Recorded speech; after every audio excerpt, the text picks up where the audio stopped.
May you set boundaries with kindness.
Send this love out into the world.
Now bring it into your heart, your own heart.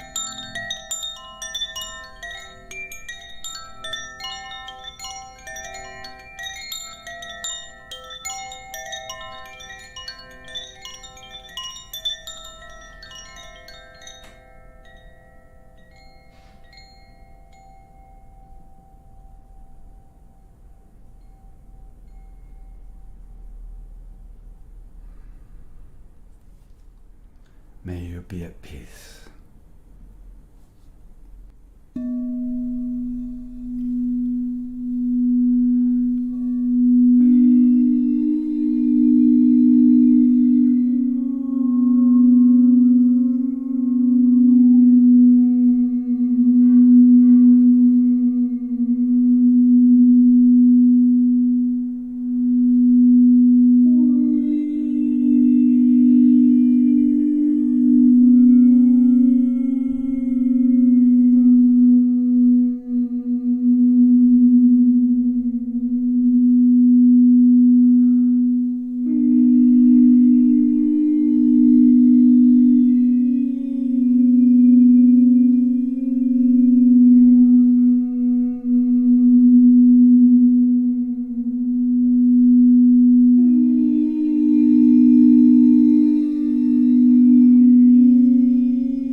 Hi there.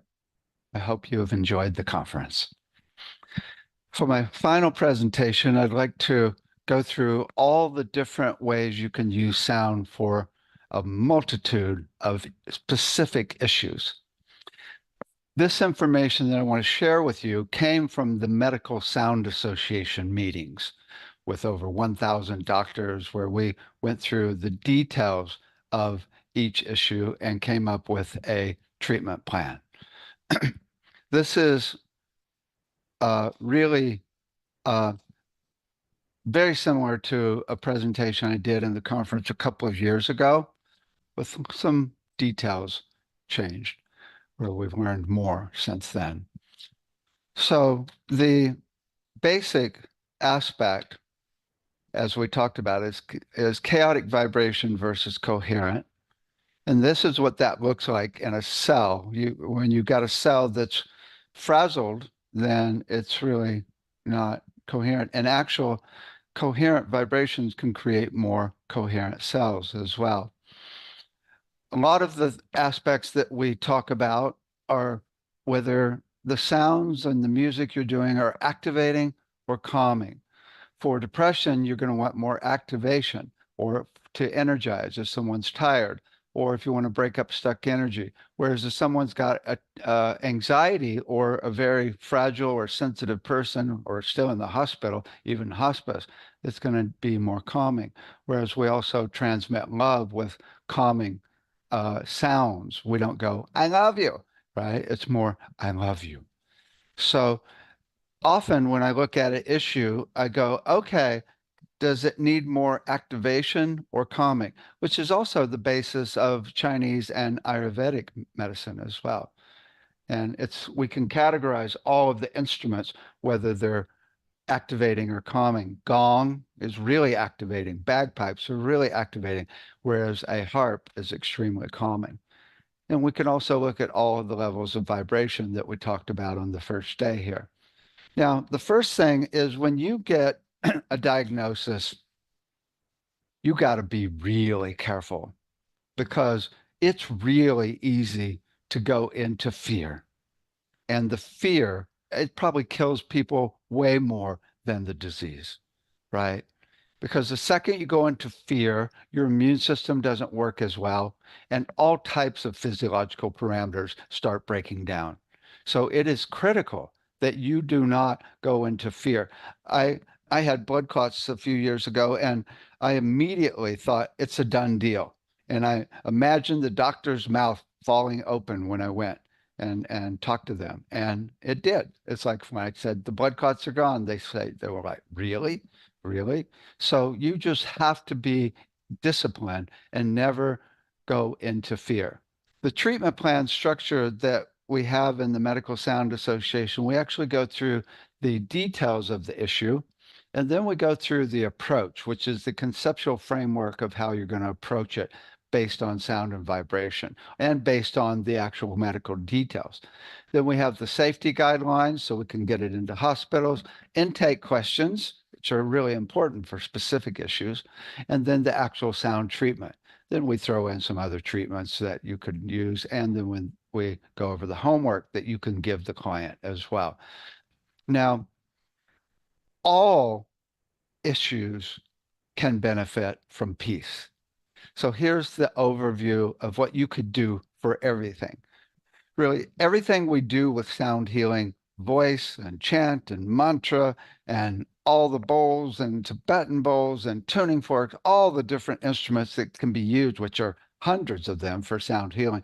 It's all about peace, stable, consistent vibrations, overcoming chaotic vibration. You can use frequencies that create peace or sounds or musical intervals, musical flows. You can do a slow fade on a bowl or any instrument that fades out slowly, especially a synthesizer, and it will leave you in a profound state of stillness at the end of that fade. You can also go to the home note of the key of the song. Here's the home note of the key of the song of my voice. I love my kitty, kitty. That's the really most peaceful note in my voice. I love my kitty. As opposed to, I love my kitty, kitty. No, I love my kitty. the home note. It's always the best note to end on a song. Uh, Dynamic curves, where you actually build up and break down smoothly, will lead people to peace even better. Having them play an instrument can help actually get them more peaceful and in their body. Voice work, you can do voice healing on people or do toning, chant, and mantras, have them do call and response. You can also do sounds on the body, Tibetan bowls, tuning forks, frame drums, you could play on the body, or you could do the sound tables and sound lounges, the bass uh, vest and the strap that we have, or you can do brainwave entrainment. Brainwave entrainment, again, is where we actually talked about finding that person's note. Here we actually play each of the 12 notes and see which one makes you the most peaceful, calm, and still. It's actually 12 rhythms as well. And we're looking for your metabolism, the average of your heart rate and brainwave rate, when you're at rest, when you're at peace. And we've been doing it for 10 years, so we've gotten really good at it. We're also creating an app that will actually do it automatically. Should have that within a year now. But after we do the peace, you can also do the self-discovery and transformation. A lot of people like to actually get people into bliss and peace before they actually start talking about things, so they're not as triggered, especially if there's something like PTSD. There's also a class that we do called Holding Frequency class, where we go through 10 techniques to be at peace in the midst of a challenge. And we practice listening to horrible sounds and coming up with stable frequencies, whether it's toning, gratitude, compassion, love, or even oneness in the midst of a challenge. And that's really effective when people get triggered easily, because that can cause a whole range of physical, mental, emotional issues. Then the final aspect we do, as far as an overview, is just getting people connected to source or spirit. If you can bring in higher powers, which a lot of people do in sound healing, then that's the best, because first of all, it puts it in perspective that you are not the issue. But second of all, higher powers can do healing on their own. Source is like unbelievably powerful when you really connect to it. This is the overview that is good for everything, for every issue. Let's go through the different issues now. For sleep, the very best is to actually do brainwave entrainment and tune it to the person. So delta is the rhythm of where your brain is when you're at sleep. And everybody's delta is a little bit different. So when we find your delta, we can tune the binaural beat rhythms in the music to your delta, and that is incredibly effective. But the problem is a lot of people are stressed throughout the day, and then they think, okay, I'm going to listen to some music or even brainwave entrainment before they go to sleep, and then they still can't go to sleep. The problem is you got to go to a place of peace throughout the day. You can't just expect your nervous system after 10 hours of to actually just be able to relax. You need to be able to go to peace, and that could be just doing an om or any vowel or humming, even for a minute. Or it could be a matter of doing a little chant or mantra, or if you got a crystal bowl, play it. You could just listen to music, take a little break and listen to music. There's all different ways to get to peace, even if you do it for 1 minute through multiple times. So that way, when you go to sleep at night, your whole system's like, okay, I'm not completely wired. That's really important. Now, when it comes to anxiety, there's a big difference between panic attacks and general anxiety. If someone's having a panic attack, you got to be really careful. In fact, most people can't handle crystal bowls or just about any instrument. In fact, a gong will trigger a panic attack. We can't even use a sound table or a sound lounge or anything that vibrates if somebody has panic attack. They're way too sensitive. But what I've learned about panic attacks is that a person is not shut down. They're still able to go to higher consciousness. I've got a meditation we actually did in the last conference where we walked through each of the chakras and find the note of the chakra. We do it in our classes as well, where you intuitively find the note of each chakra. And you don't make it out loud because people that have panic attacks can't handle making sound. That's too much work, right? So you just do it silently and you listen for the note and imagine that frequency vibrating at each chakra one by one, and that's really effective. We've also got a CD called Chakra Guided Meditation that's really effective for panic attacks. Actually, the first meditation I just mentioned, I got rid of my panic attacks years ago with that and was able to get rid of Xanax and everything and get rid of all of the fear because I realized I knew how to get rid of the panic attack completely. It's really effective. The other thing is if you're working with somebody with panic attacks, don't be entrained into their anxiety. That will just make it worse. You really got to ground and be peaceful. But I've also learned the magic antidote to panic attacks is love. Again, it's like people are on psychedelics. It's like they're on drugs, right? Because their system is blown open. So that if you do love, it just completely warms their heart. Love is the antidote for panic attacks. Of course, you got to be careful with boundaries and such. You know, often you may not want to touch a person, maybe hold their hand. Also, the other thing, if somebody starts crying, don't talk to them. Just hold space.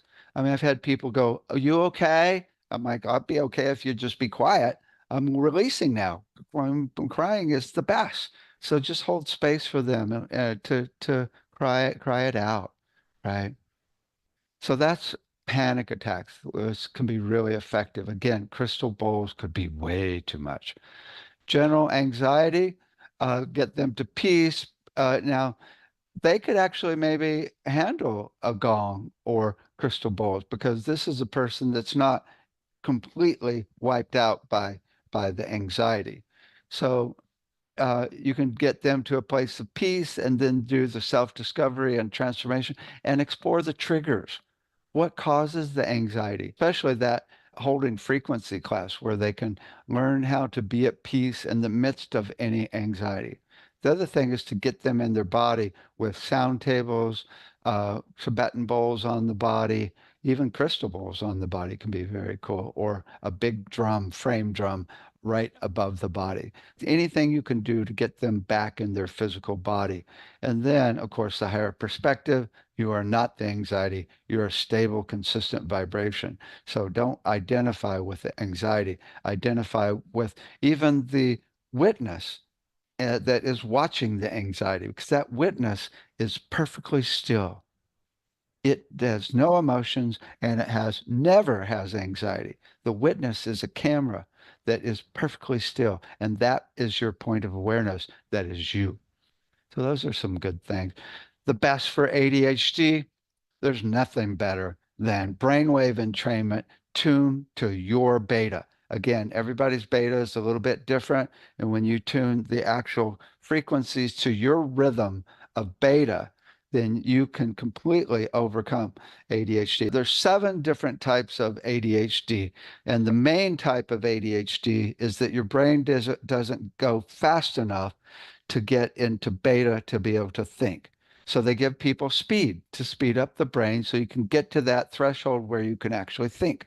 Well, with when you find that frequency of beta that's you, we can totally entrain you into that beta of you, and you can think. And this is like a cure. I don't say cure around here very often, but it totally creates new neural pathways. So it is like a cure. It's really effective. Brainwave entrainment tuned to you. Traumatic brain injuries, the same thing. Tune the delta, theta, alpha, and beta to your metabolism. And that's the best because a traumatic brain injury is total, the brain is going into chaos. It's like going, ah. And what we're doing is creating a rhythm of where your brain was before the injury. And it gets your brain back to its natural, stable, consistent rhythm of peace. and it's shockingly effective, shockingly effective. Then there's depression. Depression is all about activation. But if you have an activating instrument like a gong, they'll probably throw you out, right? So it's good to start mellow or match their energy and slowly build up, at least take 10 minutes or more to build up to more activation. Then they'll go with you. That's really the main deal is in activation, it's high frequencies, faster tempos, timbres that are more activating, like the gong or even Tibetan bowls. So there's a full range of aspects in sound and music that could be, even the energy you bring to it can build up to more activation. So that's really, really, really good. Okay, anger. The research on anger mostly says that making the sound of anger and beating a pillow is can be good, but it doesn't get to the seed of the anger and get it out. Now, if you are stopped up and stuffing it, then screaming and getting it out can totally be critical. Banging a gong while you're screaming, right? Any instrument, loud instrument, and just really start moving the energy out of your body so there's flow again. That's really important. But otherwise, just making the sound of anger and screaming, mostly it just brings up the anger. It doesn't necessarily transform it. And that's really the key part, is to transform it. So what's really cool is to do exercises where you can make the sound of the anger and then slowly transform it into a beautiful, loving, peaceful vowel or a stable, consistent tone. Now, there's also the ultimate antidote, and that is compassion. When you learn compassion, it nips anger in the bud, because compassion is really, it's the best. Compassion, the way I do it is I think, what brought them to do what they're doing to hurt people or me, so to speak? Well, it's generally entrainment into the ways of society for tens of thousands of years. People are totally entrained into mass consciousness of selfishness and greed. Also, people are often just stressed out. They haven't eaten or don't have food, or they haven't slept. They're stressed out by their job. It's not their fault. It's generally society's fault, which has been going on forever. And that can lead you to compassion. The Dalai Lama says the way you do compassion is realize they're the same. They don't want suffering just like you don't want suffering. They want happiness just like you want happiness. And then you realize you are the same. If you can go to a place of oneness where you're one with them, which most people can't, then compassion automatically happens and all anger goes away.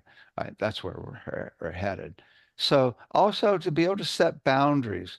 But, it's nice to be able to set boundaries sweetly, still set them firmly, but add love, or just be calm and go, no, no, instead of going, no. Yeah, people sometimes set boundaries by screaming. You could just set boundaries with love. No, no, not going to do it. No, it's very sweet. Yeah. Okay, grief. With grief, there's three main types of grief that are dealt with differently with sound. First of all, if someone just lost someone, if someone just lost someone in the last week, don't try and change them. Don't try and get them out of the grief. In fact, just be with them in the grief and tell them, number one, say, don't be afraid to grieve. It's okay to feel what you're feeling. Don't be afraid to grieve. Do it. And in fact, a lot of people, not a whole lot, just don't grieve at all. I'm fine. I got to go to work, right? I'm fine. No, you aren't. You need to feel. And sometimes you bring them into the grief. I've actually almost started wailing while I'm doing sound for people that needed to grieve. And finally they start crying. It's like, yes, you're feeling again. You're not shutting down your emotional body. Right. But then there's complicated grief. I had a student in class and she said, Dave, my husband died and I cry 3 or 4 times a day, every day. And I'm like, okay, how long ago did he die? And she goes, 2 years ago. I'm like, holy moly, you're a professional griever. You've got it down. I mean, it's not like you're not feeling. I and I said, does it feel good? She goes, no. It really kind of gets in the way of my life. Well, the antidote, number one antidote that I've learned for grief that goes on too long, or that, I mean, grief could come up 40 years later, but we're talking about grief that you're crying every day, all day. The number one antidote is gratitude. Grief is based on this love you had, and you can just shift it. It's a mental process. Shift it to gratitude. Thank you for this bright light on the timeline of my life. Thank you, thank you, thank you. And hold that energy of gratitude instead of going to the sadness over and over and over. That's the ultimate antidote to grief. But also, a lot of people go, but I don't have that love anymore. Well, learn how to run universal love. It's not that hard. You really just fake it until you make it. Just visualize universal love coming in your thymus into your heart or down your crown into your heart. Just keep doing it. It took me 5 years at first until I finally could run that energy, right? You can start by simply sending the sound of love to your own heart. Anybody can do that. And then I go, look, you've got all the love in the world right there.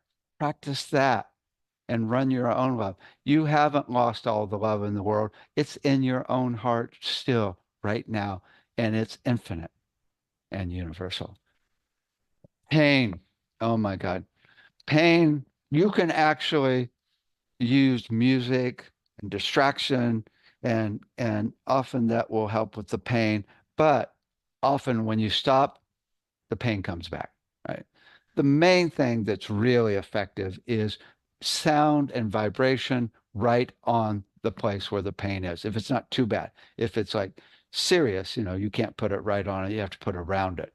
But then if it's not that bad, you can put it right on it. I broke a rib once getting out of the bathtub. I fell on the side of the tub and I screamed. And I found that if I was screaming, there was no more pain. So I screamed for 3 hours and I kind of got tired. But by that time, the pain had subsided, which is really cool. Right? And then when I was in the hospital for appendicitis, every time they pulled the tape off the IV, I would scream and there was no pain. And that only lasted a minute. So that was really effective.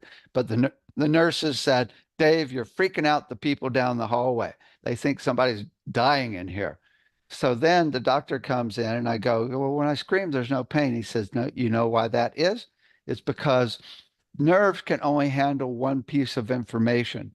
And when you fill it up with sound, there's no more room for the pain. And I'm like, oh my God, that means I don't have to scream. I can just tone and there will be no pain. Well, where we're headed is to actually find the frequency of every nerve and get rid of all pain. But for now, you could just play either a Tibetan bowl on it, even a small Tibetan bowl. You could just hold it on it and hit it while you're holding it there, or the vibroacoustics. We've got the sound lounge, but we've also now got the vest and the strap that you can put right on the actual spot where the pain is. And we have frequencies for nerves and tendons and ligaments, a full range of frequencies that you don't listen to, that you play through the device, and it's really effective. So that's the best. It's shockingly effective to actually use vibroacoustics. You can do toning and you can even tone silently, and that will help some as well. These are the CDs we have for actual pain, which are frequency CDs. There's our pillow, there's our vibroacoustics, and our dolphin. Then we've got PTSD. PTSD is a little trickier because there's a potential to re-trigger the trauma because sometimes the trauma is pretty major, especially from war times, right? When someone's either had to kill a bunch of people or their friends got killed right next to them. I mean, sometimes people just can't even talk about it. So you got to be much more careful with PTSD. But one technique that's really helpful, I mean, vibroacoustics is the best. I mean, you get that anxiety and that energy out of the muscles, out of the body by vibrating it into a stable, consistent vibration with the sound lounge or sound table or pillows or vest. But the other is to also look at expressing it.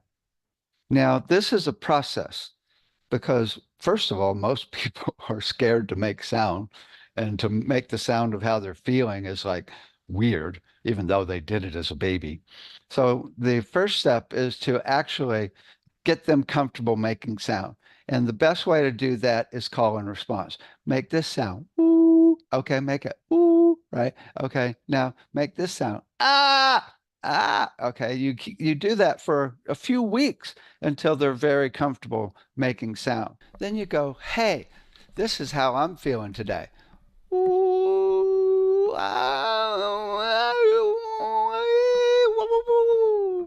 and then you go, how are you feeling? And they're like, I don't know. Are you kind of feeling like this? Ooh, no. How about this? Yeah, kind of like that. Or more like, it's like, oh, yeah, that's it. Again, then can you make that sound with me? So you get them comfortable making the sound of how they're feeling. And then over time, you go, okay, we've been making the sound of how you're feeling a few days. What do you think about making the sound of the trauma? Ooh, and then I can help you. You're safe here. I can help you. Because if they can express that, that is very cool. But especially to be able to go through that class on desensitizing, which is the holding frequency class, where you can actually play sounds that are really annoying and get them comfortable with either toning or running love or compassion or gratitude for these challenges and conflict. And then you say, hey, what triggers you the most? Sound of bombs? One guy said, sound of babies crying. Gunshots? Well, let's play that softly and then run the energy of love or tone or whichever one's your favorite, the one that's the best until you got it. And then, okay, now you're running love, for example, let's turn it up. They're making the sound of love too, right? They're even sending their trauma love ooh, to that sound. Oh my God, it's so effective. So effective. Okay. So there's Ed Rupert, who's working with first responders in Colorado. And if they have a crisis, which normally is about to commit suicide, he'll bring out the sound lounge in his van and put them on it. He's saved over 300 lives in the last 5 years. The potential here is really massive. Dementia. As I mentioned, we have a contract with the largest dementia company in Northern California. The first thing we did is we played all the instruments and found which instrument is they like or don't like. And then we put them in groups and we do sound baths of only the instruments they like. Oh, I have to tell you the story. There's this one woman, and I'm playing the xylophone, which is one of the favorite instruments. A lot of them don't like crystal bowls because it's too piercing, right? But I'm playing the xylophone, and I go, "You like it? Thumbs up or thumbs down?" And it's actually a guy. This guy goes, "Second note." And I'm like, "What?" He goes, "Second note." I'm second note? And he shakes his head. I'm like, okay, you mean the second note on the xylophone? This one? Bing. And he goes, yeah. And when I played that, his tremors went away. He had really bad tremors. I'm like, oh my God, right? He was pretty high functioning still. So I said, can you tone that note? and I sang it out loud, woo, and he goes, ah. No, he couldn't tone it well. That didn't work. I said, can you tone it silently? And he goes, yeah. Goes silently and sings the note. And his tremors went away completely. We made a CD in that note and got rid of his tremors whenever he listens to it. Really effective. So also we're doing the brainwave entrainment where we're finding all 150 participants, finding their note and their rhythm, and it's shockingly effective. And we're putting them on the sound lounge. Only problem is everybody wants to go on the sound lounge all day, right? They just love it. Gets them back in their body. And it's calmed down the center dramatically so that there's less anxiety and it's way better for the workers. Oh, there's one other thing I want to mention about dementia. We're also teaching nonverbal communication so that they can express themselves without actually using words. I had this guy, oh my God, I got to show you this. I had this guy just last week. He's like this, right, the whole time. And I said, can you make the sound of how you feel? And he goes, and smiles at me. He goes, oh my God, total connection. And being able to make sound of how they're feeling and communicate without language. It's really, really cool. Okay. So, again, we're now taking this into dementia companies around the world because we've been tracking. One last thing, 40 hertz, good clinical research that 40 hertz infrared light on the brain is really good for dementia. Well, we're using that as well.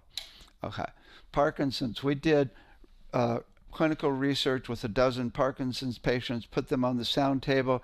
We were able to get rid of their tremors almost every time.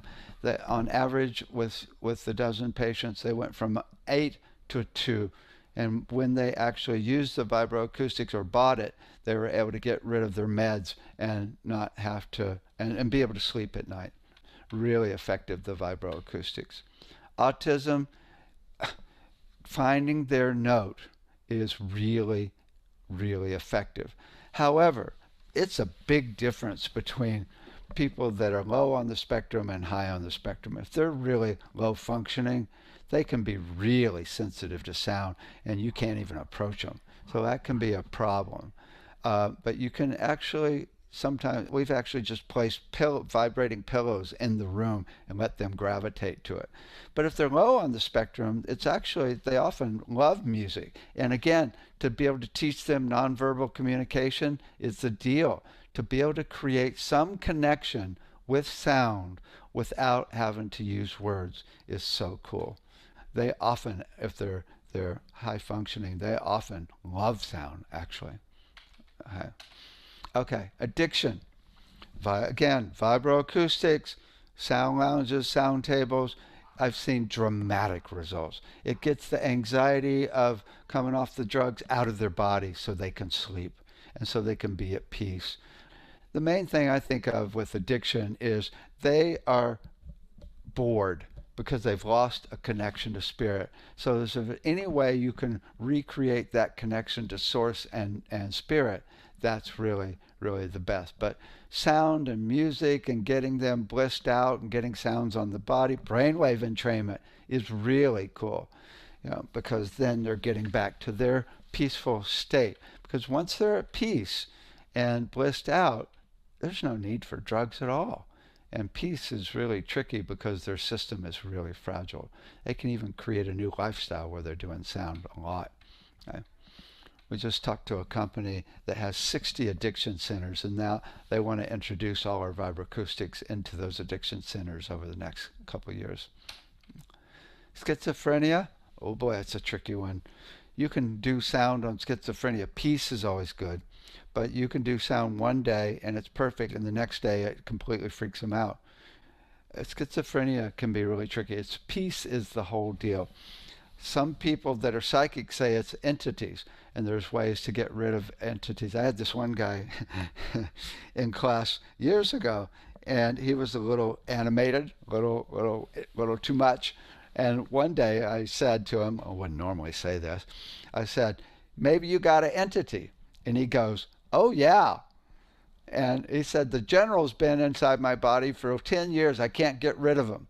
So we put him in the middle of the class and we all toned with the intention of getting rid of this entity. And he came back the next day and said, Dave, the general is gone. And his energy changed dramatically from that day on in class. So maybe a little out there, but interesting work to work on if it's not too out there for you. Thyroid and adrenals. Oh my God, we've got a lot of frequencies that have already been found for thyroid and adrenals, but again, nobody agrees with anybody on what's right. Main thing is getting people to at peace. I mean, adrenals, it's just you're over anxious. I mean, overworked. You're doing too much. You got to get to a place of peace. That's the best thing. Thyroid can also be an issue of not expressing yourself. So to be able to make sound and get really comfortable expressing sound, that's the whole deal, like Suzanne Sterling talked about. It's just critical. But one day we should have a device that will tell you the exact frequency of the adrenals and thyroid, and we can play that through to them and completely heal them. In the meantime, you can just tone to them. Tone, go up and down with the frequency sweep and intuitively find what feels right and just make that sound. You can even do it silently and it's quite effective. Often I feel a buzz in my adrenals or thyroid, and when I tone to it, that stable, consistent vowel overcomes the chaos of the buzz and completely calms it out. It's amazing how effective toning to your thyroid and adrenals is. Okay. Blood clots. I know about this one. The problem with blood clots is you can't really put vibration on it because it could break loose and go into your lungs or your brain or your heart and you could be dead. So when I had blood clots for a year, I couldn't do any vibroacoustics, which was really, really odd since I love it. But the main thing is to visualize it gone. I mean, the basis of blood clots is not enough blood flow. So from the beginning, it's really about more activation. I mean, the doctor said, and the number one thing you can do to help is hikes and really get moving. Really get moving. I started drinking green tea again as well. Right? But it's really about movement. There's also the guy, Harry Rhodes. He's got a device that is a water bottle that's got magnets on the outside and a coil on the inside. And when you turn it on, it creates a tornado of water spinning inside the bottle. And he says that will get rid of the blood clots in a day, right? Because it creates an electromagnetic field for the blood to flow on. So I've been doing that, and I'm already my leg feels better. So that could be really cool. But one day, what we're going to have is ultrasound frequencies that will precisely melt those blood clots completely, because you got to melt them completely or it's a problem. I mean, it's really kind of crazy that we don't have something that will melt the blood clots completely right now. This is not rocket science. I mean, it's really, really is not good to be on pharmaceutical blood thinner for the rest of your life. So there's potential here. Heart conditions. It just seems crazy that we don't tell people, okay, let's do exercises to open your heart when you have a heart condition. Let's do music. I've got all kinds of CDs. I've got Unconditional Love, I've got Water of Life, and there's all types of meditations you can do to open your heart. I would bet you that 80% of all heart disease is because people haven't run love in years, because they're not running love at all. You could just send the sound of love to your own heart. I mean, I bet, who knows for sure, but I bet you a lot of heart conditions are a lack of love. It's a pandemic. Lack of love is a pandemic, and it's been going on for years, right? Even when people are married, they don't run love. It's really about running more love. Now, there are frequencies for the heart that we have, and for the circulatory system as well, because it could be the circulatory system that's causing the problem. Or you can use brainwave entrainment to get the nervous system back in order so you don't have heart fibrillations, and so you get the electricity that's triggering the heartbeat to be more stable. So brainwave entrainment can be really helpful as well. Okay. Digestion. Digestion, probably the biggest problem of digestion is stress. We get stomach aches all the time from stress. So just getting people relaxed with all the different techniques we've talked about is really effective. The problem, though, is a lot of digestion problems come from bugs, whether it's bacteria or H. pylori. There's all types of bugs that are very specific that we don't have frequencies to get rid of them yet. One day we will. So a lot of the sounds and music that I know for digestion is not quite as effective because those bugs can be so specific. So that's to come, but mostly relaxation, sound table, bowls, toning, chant, mantra, all of that is good for getting it back to a place of peace where everything flows. Okay, cancer. The biggest problem with cancer is the fear. I mean, you just can't go into fear. I know somebody that, quite a few people that work with cancer, and they often use a very strong voice. So what I've learned is that if you can go into a power voice, like no, like really powerful, loud screaming, that's really good to overcome any fear or any stuckness where you're not expressing yourself, right? Because I think a lot of cancer is based on not expressing yourself, the emotional side. So that's really good to work with your stuck emotions and be able to release them and create flow and also be able to express yourself. But number one for cancer that I do when I work with cancer patients is imagine it's completely gone. What would it feel like if the cancer were completely gone? It often takes a minute or two for them to really get there. And then you say, make the sound of how that feels. Make the sound of how it feels. That's one of the best things because once the body feels or believes that the cancer is gone, everything starts flowing. Your immune system works perfectly again, and it's really, there's nothing better. Same with COVID. You could do the exact same with COVID. One day, as we talked about, we very soon we will have specific frequencies that will explode cancer cells. Just got to deal with the emotional stuff that's created it in the first place, though. And then same with COVID. One day we'll have very specific frequencies that, I mean, just look at those. You could map it out with an electron microscope and turn the volume up and kablooey, just like we showed you on the first presentation. Ultimately, we're talking about the musical flow through all 11 systems. The potential here is huge. You can also check out Sound for Hospitals. We're now got a whole detailed plans for integrative therapy departments with all of the vibroacoustics as well. Now, one final meditation here.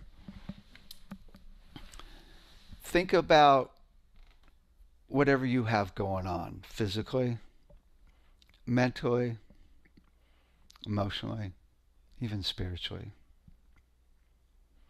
And then imagine that it's completely gone. Whatever you have going on, completely gone. No more pain, no more illness, no more stress, no more anxiety, no more depression. Completely gone. What would that feel like? Feel it completely, as if it's completely gone.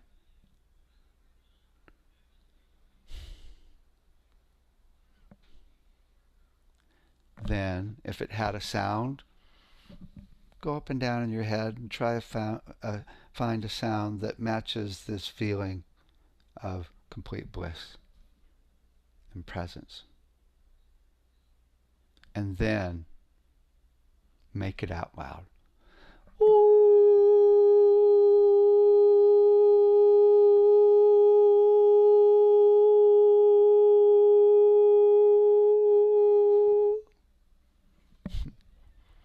Do that. every day, throughout the day, even if you do it silently. If you can't do it out loud, do it silently. There's nothing better than being in the energy of perfect health. Thanks for joining us for the whole conference. Take care. May the angels be with you and all around you and light up your heart and your mind.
Breathe in universal love.